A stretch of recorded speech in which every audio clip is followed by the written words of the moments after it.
और आखिरी सवाल मंत्री जी, जब एमजीएम गिरा तब आप पहुंचे। अगर अस्पताल गिरने से पहले आप एक बार वहां झांक लेते तो शायद ये जिंदगियां अब भी सांसें ले रही होती। शनिवार की दोपहर करीब 3:20 पर कोल्हान के सबसे बड़े अस्पताल में एक ऐसा दर्दनाक हादसा हुआ जिसने झारखंड के आम लोगों की नींद उड़ा दी।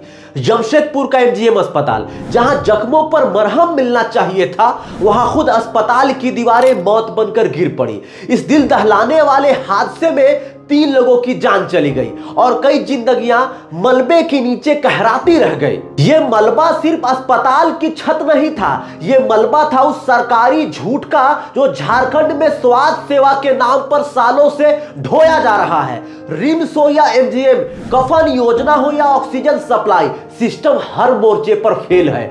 और अब सवाल यह है, क्या अगला मलबा किसके सर पर गिरेगा? जमशेदपुर में स्थित है Mahatma Gandhi memorial medical college अस्पताल यानी कि एमजीएम। शनिवार समय दोपहर 3:20। अस्पताल का मेडिसिन विभाग, जहां जिनका कोई नहीं वो लवारिस मरीज जीने की उम्मीद लिए लेटे थे। किसी को बिस्तर नसीब था, कोई फर्श पर जिंदगी से जंग लड़ रहा था। इसी बीच अचानक से मेडिसिन विभाग के तीसरे मंजिल का कॉरिडोर भरभराकर गिरने लगा। नतीजा यह हुआ कि उसका भार दूसरे मंजिल पर संचालित मेडिसिन विभाग का कॉरिडोर भी नहीं सह सका और वह भी गिर पड़ा। और देखते ही देखते पहली मंजिल का प्रस्तुति विभाग भी मलबे में समा गया। इससे पूरे अस्पताल में हड़कंप मच गया। 3 लोगों की मौत हो गई, कई घायल, शायद कुछ अब भी लापता, और सवाल पूरे सिस्टम पर खड़े हो गए। क्या यही है हमारा स्वास्थ्य तंत्र, जहां दीवारें खिसकती हैं, छतें गिरती हैं और सरकार बस मुआवजे की घोषणा करती है? कॉरिडोर गिरा, गैस लीक हुआ, ऑक्सीजन सप्लाई बंद हुआ, बिजली काटी गई। सोचिए अगर आईसीयू में कोई वेंटिलेटर पर होता तो क्या होता, लेकिन शुक्र है भगवान का कोई आईसीयू में नहीं था। मानो सिस्टम को अब रिबन काटने, उद्घाटन करने और बयान देने की आदत सी हो गई है। अस्पताल में मौजूद राजेश कुमार का कहना है, हम 8 लोग थे साहब, 4 दब गए, एक महिला को निकाल लिया, उसका बेटा चांद अब तक नहीं मिला। डेविड और लुक्का दोनों दिव्यांग थे, अब तक पता नहीं कि जिंदा हैं या।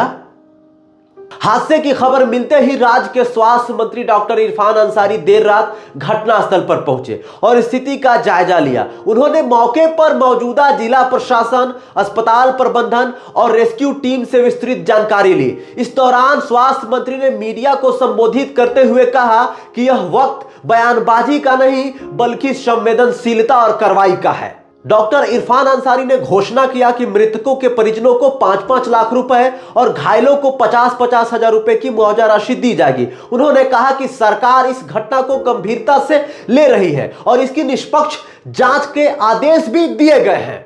मंत्री जी, आपने बिल्कुल सही कहा, यह वक्त बयानबाजी का नहीं संवेदनशीलता और कार्रवाई का है। बिल्कुल ठीक कहा मंत्री जी, पर क्या हम आपसे कुछ सवाल पूछ सकते हैं, बस इंसानियत के नाते? सवाल नंबर 1, मंत्री जी, क्या संवेदनशीलता सिर्फ घटनास्थल पर आकर कैमरे के सामने खड़े होने से दिखती है?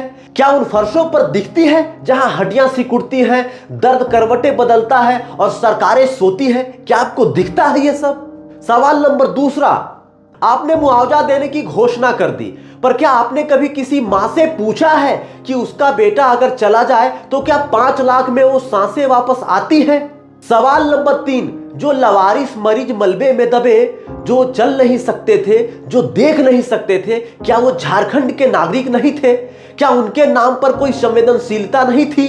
मंत्री इरफान अंसारी जी, आप कहते हैं कार्रवाई होगी, पर क्या झारखंड की हर मौत सिर्फ एक कार्रवाई बनकर रह जाएगी? एक फाइल, एक कमिटी, एक रिपोर्ट, फिर सब शांत? और आखिरी सवाल मंत्री जी, जब एमजीएम गिरा तब आप पहुंचे। अगर अस्पताल गिरने से पहले आप एक बार वहां झांक लेते तो शायद ये जिंदगियां अब भी सांसें ले रही होती। लेकिन दुर्भाग्य है, सब कुछ गिरने के बाद होता है, खत्म होने के बाद होता है। अब सबसे बड़ा सवाल उठता है कि इस राज्य में कोई भी सक्षम व्यक्ति सरकारी अस्पताल क्यों नहीं जाता? जवाब सिर्फ एक नहीं, 1000 है। डेटा देखिए, 2023 की एक रिपोर्ट के मुताबिक झारखंड में 62% मरीज इलाज के लिए प्राइवेट अस्पतालों का रुख करते हैं, जबकि सरकारी अस्पतालों पर सिर्फ गरीब और लाचार निर्भर रहते हैं। क्यों?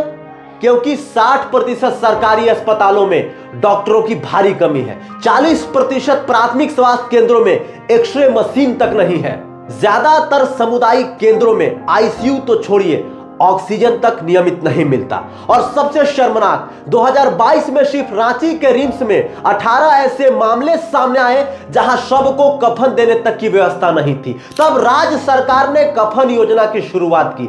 शर्मनाक है ये, जिंदा को इलाज नहीं लेकिन मरे को कफन जरूर मिलेगा। बस यही है झारखंड मॉडल। भारत के नियंत्रक एवं महालेखा परीक्षक कैग की मार्च 2022 की रिपोर्ट ने झारखंड में सरकारी स्वास्थ्य सेवाओं की दयनीय स्थिति को उजागर किया है। रिपोर्ट में चिकित्सकों, विशेषज्ञों, स्टाफ, नर्सों और पैरामेडिकल्स की भारी कमी के चलते आम जनता, विशेष रूप से ग्रामीण और आदिवासी इलाकों में रहने वालों को मिलने वाली स्वास्थ्य सेवाओं की गुणवत्ता पर गंभीर सवाल खड़े किए हैं। अब जरा आप सोचिए कि कैग ने भी झारखंड के स्वास्थ्य सुविधा पर गंभीर सवाल खड़े किए हैं। कैग का कहना है कि सिर्फ बड़ी बड़ी इमारतें बना देने से स्वास्थ्य सुविधाएं नहीं ठीक हो जाएंगी, उसमें मैन पावर की जरूरत होती है। डॉक्टर्स चाहिए, नर्स चाहिए, मशीनें चाहिए, तमाम चीजें चाहिए, तभी जो ग्रामीण इलाकों में रहते हैं, जो सुदूरवर्ती इलाकों में रहते हैं, उनको बेहतर इलाज मिल पाएगा। झारखंड के सरकारी अस्पतालों में लापरवाही का एक रिपोर्ट मैं आपको बता रहा हूं। मई 2022 में चैताडीह मातृत्व शिशु इकाई केंद्र में एक नवजात बच्चों को चूहों ने कुतर दिया। बच्ची को गंभीर हालत में धनबाद रेफर किया गया।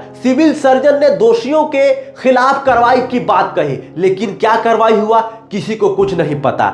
यह प्रभात खबर की एक रिपोर्ट थी। अगस्त 2023 में गिरिडीह के बगोदर सामुदायिक स्वास्थ्य केंद्र में बंध्याकरण ऑपरेशन के कुछ घंटे बाद प्रियंका देवी की मृत्यु हो गई। परिजनों ने डॉक्टरों पर लापरवाही का आरोप लगाया और तत्कालीन विधायक विनोद कुमार सिंह ने जांच कमेटी के गठन की घोषणा की। क्या हुआ, कौन सा जांच हुआ, किसी को कुछ नहीं पता है। सितंबर 2023 में एमजीएम अस्पताल जमशेदपुर में 24 वर्षीय कपिल सिंह की मौत के बाद परिजनों ने डॉक्टरों पर लापरवाही का आरोप लगाते हुए हंगामा किया। परिजनों का कहना था कि मरीज की स्थिति गंभीर होने पर भी डॉक्टर समय पर नहीं पहुंचे। ऐसे अनगिनत मामले हैं। तो आप समझ सकते हैं इन रिपोर्टों के हिसाब से कि झारखंड की स्वास्थ्य व्यवस्था कैसी है। सबसे बड़ा बात यह है कि जब कोई हादसा होता है, किसी की जान चली जाती है, तब सिस्टम जगता है, पहले सिस्टम कहां सोई होती है। अब जरा आप सोचिए कि कोल्हान के सबसे बड़े अस्पताल एमजीएम में हादसा हुआ, मलबा नीचे टूट के गिर गया, 3 लोगों की जान चली गई, कई लोग घायल हो गए, तब सब लोग एक्शन में आ रहे हैं। पहले से एक्शन में क्यों नहीं थे? पहले से स्वास्थ्य मंत्री डॉक्टर इरफान अंसारी साहब क्यों नहीं जाके औचक निरीक्षण करते हैं? इस पूरे मामले पर आपका क्या कहना है? आप हमें कमेंट बॉक्स में अपनी राय जरूर बताइए।